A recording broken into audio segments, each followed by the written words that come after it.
l'objectif de ce livre, c'est vraiment de faire quelque chose d'accessible au grand public pour expliquer finalement et décrypter les menaces cyber pour les rendre plus concrètes, peut-être moins anxiogènes aussi, en expliquant pourquoi, comment ça se passe, quelles sont les motivations des attaquants. Ça permet aussi de prendre du recul par rapport aux attaquants, mais également d'expliquer les métiers de la défense.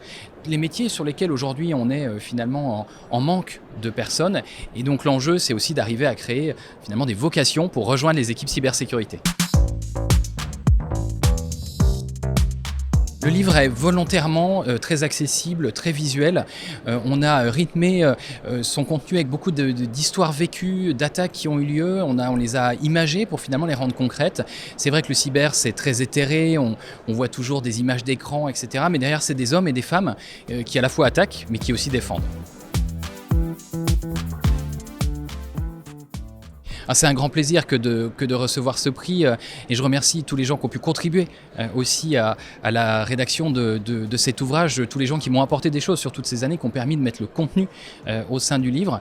Et puis c'est vraiment un plaisir de voir que ça va peut-être rendre le livre encore plus visible et lui permettre d'atteindre le public qui est visé, c'est-à-dire le grand public, pour qu'il puisse décrypter la cybersécurité aujourd'hui.